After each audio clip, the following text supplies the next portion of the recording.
قادری صاحب کی پارٹی والوں کی طرف سے شائع شدہ تفسیر صراط الجنان جلد 1 ہے، صفحہ 580 اور 81، احمد رضا خان تکفیری صاحب نے ترجمہ کیا۔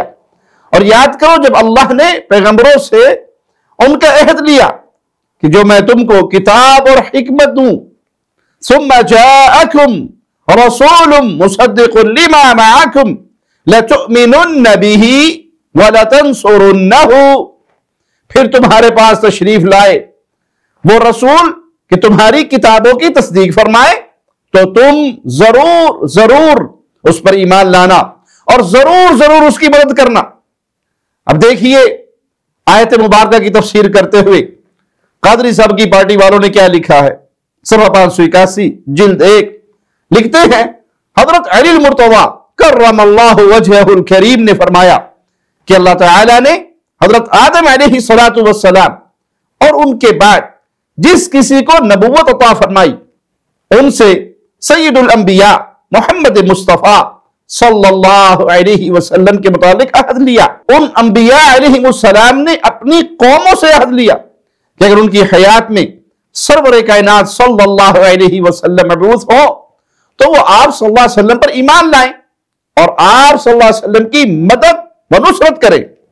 اور انہوں نے یہ بات تفسیر خازن کے حوالے سے نقل کی۔ احمد رضا تکفیری کے خلیفہ نعیم الدین مرادآبادی نے بھی یہی لکھا کہ ان کی حیات میں سید عالم صلی اللہ علیہ وسلم مبعوث ہو تو مدد کریں گے۔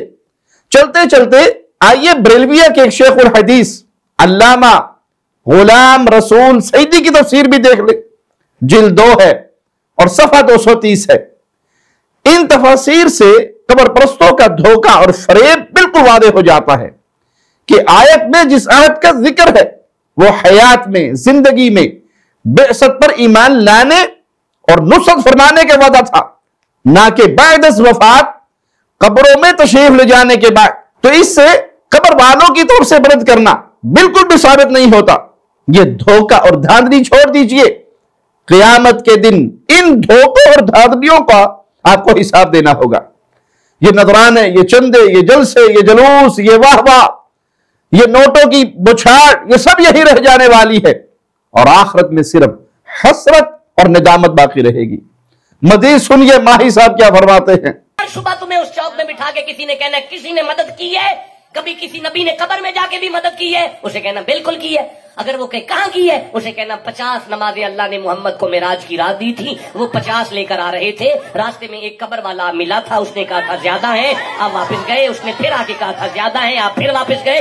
یہ 50 نمازوں سے آج امت 5 نمازیں کسی قبر والے کی مدد سے پڑھ رہی ہے۔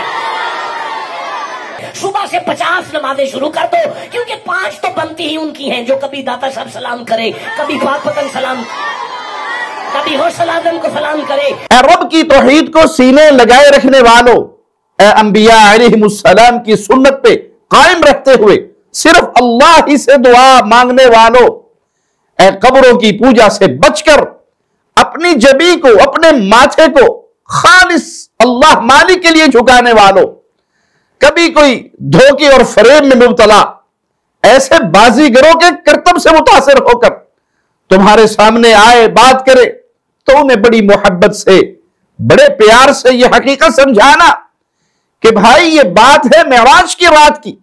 اس رات تو مالک نے تمام انبیاء کو مسجد اقصی میں جمع فرما دیا تھا، لیکن اس کے بعد کبھی بھی اور آج بھی مسجد اقصی میں کوئی نبی نماز نہیں پڑھتے۔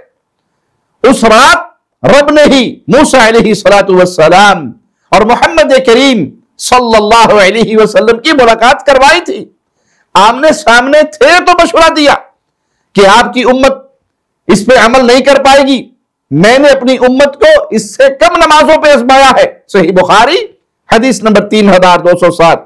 غور سے پڑھ کر سمجھ لیجئے، بات کو سمجھیے۔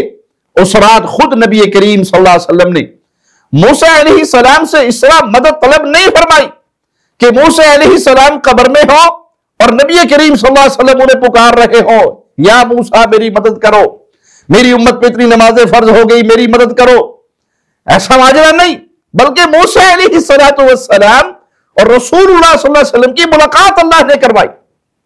نہ تو اس وقت موسیٰ قبر میں تھے کہ انہیں قبر میں پتا چلتا کہ نماز 50 فرض ہوئی اور وہ قبر سے اٹھ کر نکلے اور رسول اللہ صلی اللہ علیہ وسلم تک پہنچے.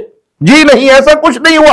اور نہ ہی رسول اللہ صلی اللہ علیہ وسلم موسیٰ علیہ السلام کی قبر پہ گئے مدد مانگنے کے لیے، یا وہیں سے بیٹھے بیٹھے موسیٰ علیہ السلام کے نام کی دعائیں دی، بلکہ یہ سارا ماجرا معراج کی رات کا ہے.